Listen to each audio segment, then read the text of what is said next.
Hi, Angeline. I would really like to speak with you about a new program I feel needs to be developed along with the other health education programs we have here at the hospital.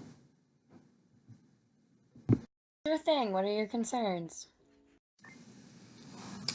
I've just been looking at the number of new HIV cases here at the facility and found a high prevalence among our homosexuals.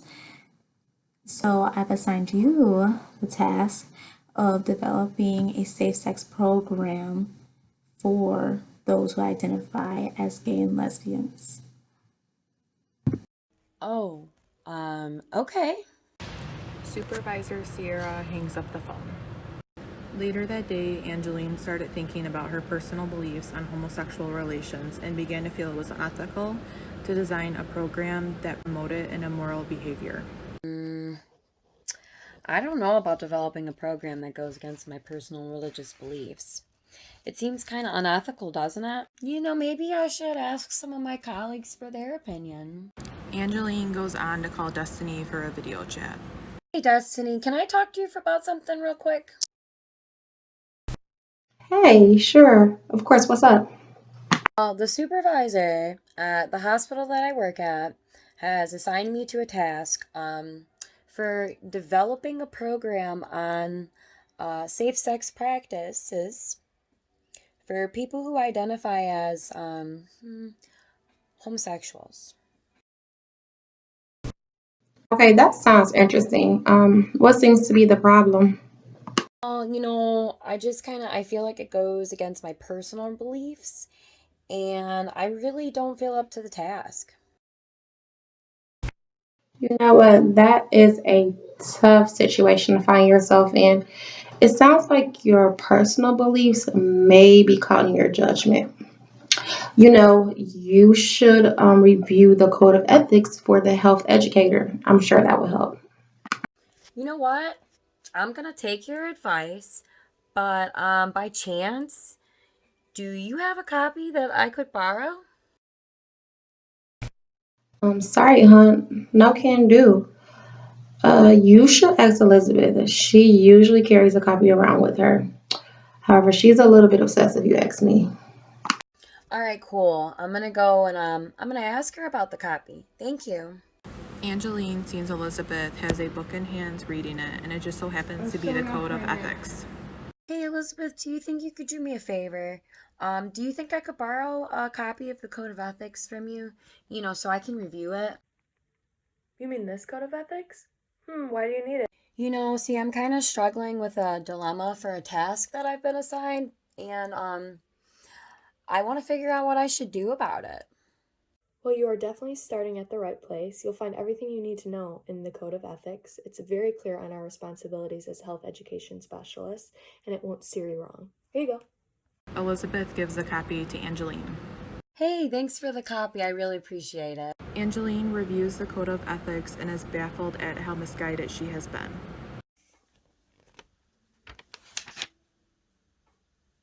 Hmm. Though in Article 4 of the Code it clearly states, health educators promote the integrity and the delivery of health education. They respect the rights, dignity, confidentiality, and worth of all people by adapting strategies and methods to meet the needs of diverse population and communities. But Angeline still felt that she could develop the program the supervisor asked of her. She still felt this was immoral to condone such relations by designing a program in support of it. Kaylee notices Angeline's frustrated expression and begins to question her for information. Are you okay, Angeline? You're looking a little overwhelmed. Yeah, I feel definitely a bit overwhelmed. I've been assigned this task at the hospital, and it goes in my against my beliefs, and I feel like it's unethical for me to contribute. Really? How is that? I'm supposed to develop a program for safer sex for homosexuals, but I don't know where to start or even if I should. I don't know. I just think it's wrong. I'm sorry to hear this, but I would just like to point out that providing safe sex education helps to improve the health of the whole gay and lesbian community. See, I get what you're saying, but but I feel like it's unethical and I don't want to be involved in something that promotes that kind of behavior. If you don't mind me saying, your role of a health education specialist requires you to think objectively rather than subjectively. I recommend you review the teleology theory. Maybe it will help you solve this dilemma. The teleology theory evaluates the moral status of an act by the goodness of the consequence. Yeah, I do. I agree. I think that the end justifies the mean, and my own personal beliefs don't. Yet another dilemma. What is Angeline to do? She receives a call that might just have a few answers. The phone rings. It's Miriam. Hey, Miriam, I wasn't expecting to hear from you. What's up? Hey Angeline, it's gotten around that you've been struggling with the task that's been assigned to you. Is that true? Yes, I have. I know why I should develop the program in spite of my own beliefs, but I'm afraid that my own biases might impact the quality of this program. Yes, everyone felt the same, especially with Sierra's experience and expertise in the field. She is the best to fit to mentor you through the development of the program. Really? What alternatives did you guys come up with? A few, actually.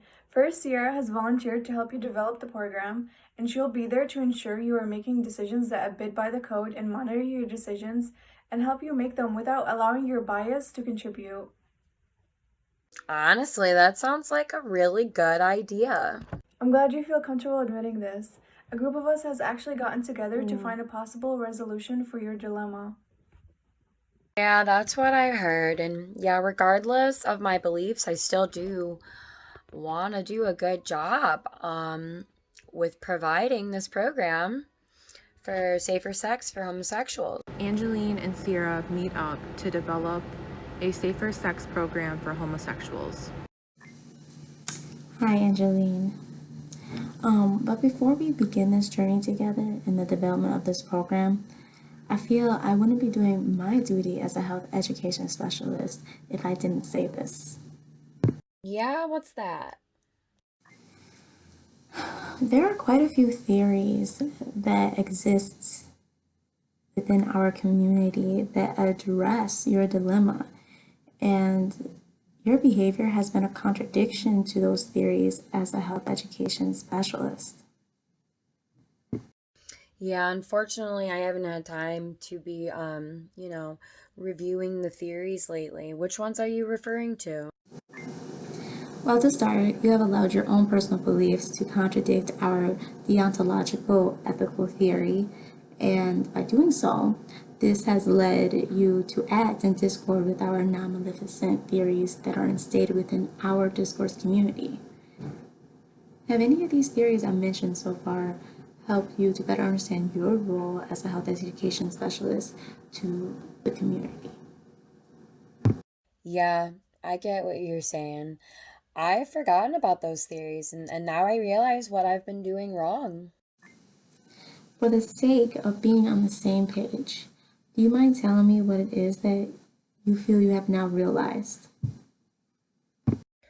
Well, by allowing my personal beliefs to stand in the way of, making the ethical choice as a health education specialist, I've been judging homosexuals as being morally wrong and disrespecting them as people, which is an unethical approach to the development of this whole program. I'm honestly glad to hear that you came to this conclusion, and honestly, hearing you speak this way makes me feel more confident that we will be able to effectively design a safe sex program for homosexuals. What about you? In the end, Angeline and Sierra developed an amazing safe sex program for homosexuals, and Angeline learned that her personal beliefs didn't justify the means and was able to change how her biases affected her individual beliefs and no longer allows them to influence in her role as a health education specialist. The end.